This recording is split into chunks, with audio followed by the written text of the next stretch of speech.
Okay, we are ready to start budgeting.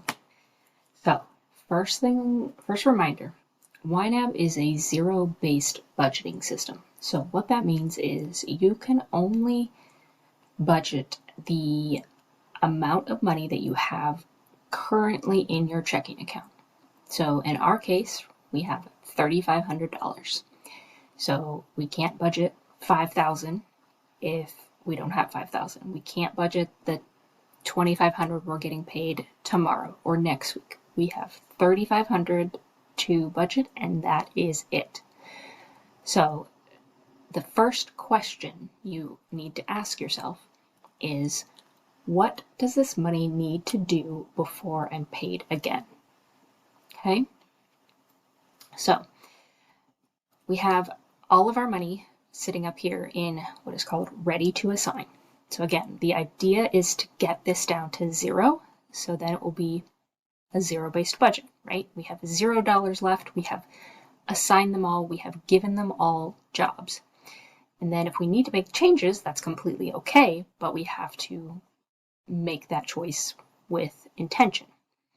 Okay, so let's say today is the 20th of the month, and we get paid again on the 5th. So first question, again, what does this money need to do for me before I get paid again? So if it's the 20th, we have all of our fixed expenses here. We can see easily now that, oh, Spotify comes out on the 21st. That's tomorrow, right? I will need to assign money to this category. So again, think about this like the envelope budgeting system, if you're familiar with that. This is our envelope right here. Right now we've written on the outside, Spotify, it's $19.99 and it's due on the 21st. But we haven't put any cash in there yet. So that is what this assigned column is for. This is where you are physically putting money into your envelope each month. So there's a couple ways we can assign money. The first is we could just type this number in right here. So we know we need $19.99. When we hit enter, you'll see that now it changes to green. It has a check mark because our target has been met, and we are good knowing that we have $19.99 set aside to pay for Spotify. Okay, so if we go on to our next one, we have our loan here. So the next way that you can assign money is by scrolling down on this right-hand column over here and coming to this underfunded button. Now, this works for the occasions like this where you have a fixed monthly expense and you are able to put the full amount in.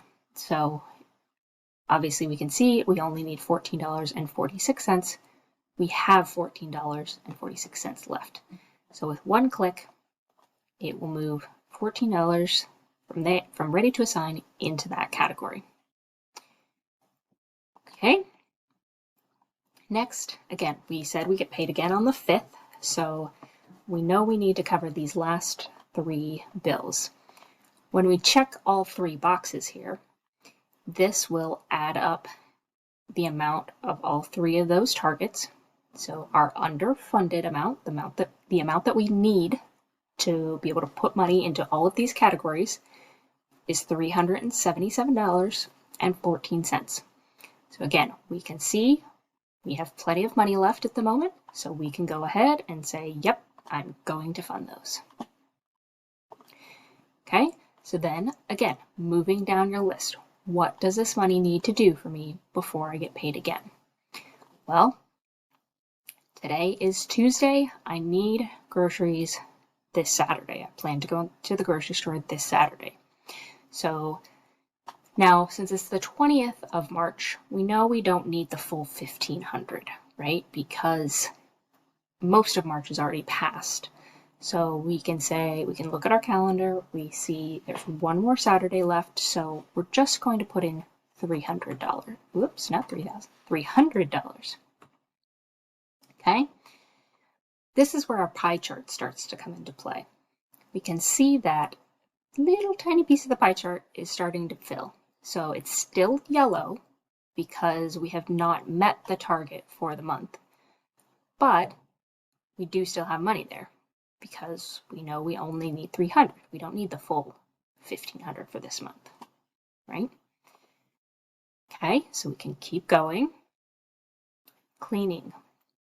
Let's say, I think our example was, let's say they come tomorrow. So we know we need at least our 135, but in order to meet our target, we could do 180 for every week. So let's go ahead and put that full amount in there.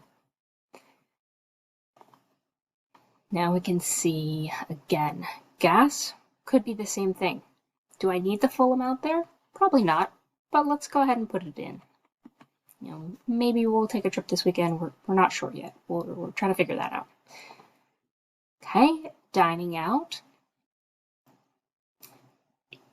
Yep, we can go ahead and put that money in there. And again, just kind of going through your categories one at a time and saying, where do I need this money? What does this money need to do for me before I get paid again? Right? So maybe we don't necessarily need any of those yet. So, okay, we just bought pet food. Maybe we plan to do something small this weekend. So let's put 25 bucks in there. We're good on prescriptions. We don't really need any gifts in the next couple weeks. So we can come back to those and put money in them if we have money left, but let's keep going. So the next question would be, what larger, less frequent spending do I need to prepare for? So that's where we start coming into fixed non-monthly expenses. And some of these, travel, that was one that we had put in the goal of $600 every month. So do we have 600? We know we have a trip coming up in May. So let's say, yeah, we're going to go ahead and put 600 in there. Okay. What other expenses? So what other less frequent spending do I need to prepare for? Again, we have 4 fixed non-monthly expenses, annual and 1 quarterly expense. Again, we can check this box here and see what do all of those targets add up to. Cool, 160 bucks, right? We have plenty left. Let's go ahead and fund all of those. Okay, now we said we don't get paid again until the 5th. So we look at our expenses again. We know that the mortgage is going to come out on the 1st and the YMCA is going to come out. Okay, so next question, what can I set aside for next month's spending? So in this case, we can flip our budget right on into April. Now we're in April and we can say, yep, I want to make sure I have $1,250 ready to go on the 1st of the month. I have $1,250 there, so let's go ahead and put that in that bucket. Okay, next is the YMCA, $105. I still have 105 left. Let's put 105 in there. Okay, so now we're starting to get down into having to make some choices. So we said we don't get paid again until the 5th. So this bill comes out on the 5th. Ideally, we would like to put money there just so that we have a little buffer, right? But at this point, we don't have that much money.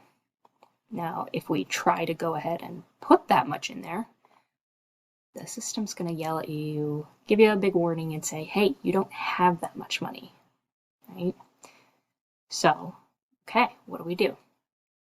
So we know we have $452.19 that we need. We're going to try to cover that so that we can make sure we have enough money there before we get paid. So what we can do is we can start with this 102. So here's another way you can assign your money. Click this assign drop down and you go, I want to manually move this money to our car loan. Okay, so now we've assigned that. We have 102 there. We still need 350. So then we have to start, again, making some choices. Let's go back into March and see, okay, where can I take some money? Well, maybe I don't really need 115. What if I just start with 85? How about the same for dining out? Let's put 200 there. Okay. And we put a good chunk into travel. So what if we take out half of that? Maybe a little less than half. Let's leave 350 in here. So if we type in 350, that's going to take out the difference. So we'll leave 350 and move the rest back to ready to assign. Okay, so now we can go forward and say, do we have enough? Ooh, barely. We need $20.13 more, right? Okay, where else can we go take a few dollars from? Let's take it out of dining out. We'll do 160. Gives us a little bit of room, right? Okay, so now we come into our car loan. We need 350. We have 350. We can go ahead and fund that. So we know we are funded through the 5th of April. We have money for the last few bills in the month of March. We have some for groceries. We know we'll need a little bit for this coming week. We have our cleaners coming tomorrow. We have a little bit in gas if we need to fill up. Should be plenty in there. And we still have $19 left. Now, the temptation is to just let it sit there just in case. But I encourage you to not do that. I would encourage you to put it, actually, I don't encourage you. I highly suggest and strongly recommend that this is never green, right? This should never be green. This should always be 0. So now let's go ahead and let's say we'll just assign the rest to gifts, let's say. So we can put $19.87 in here. And now we have all of our money assigned. Okay, so this is what our budget looks like until we get paid again. We have money for the rest of the bills in this month. We have some for the different expenses that we know are coming up, dining out, groceries, cleaning, that sort of thing. We're starting to put money away for bills that are going to come up in the next year, starting to put some towards travel, and we have the first 3 bills of April covered. Thank you so much for tuning into this YNAB tutorial. If you found this video helpful, please do me a huge favor and hit that like button. It really helps others who are also looking to spend and save with confidence find my channel.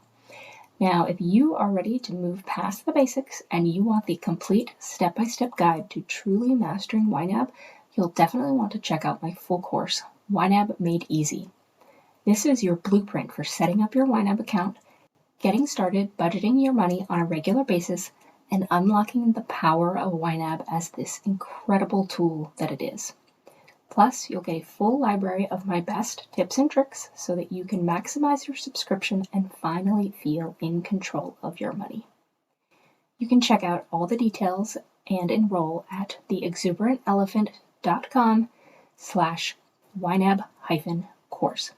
And I will, of course, leave that link for you in the description below.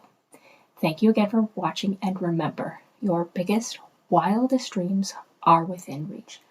Go make some money moves so that you too can start to experience financial freedom.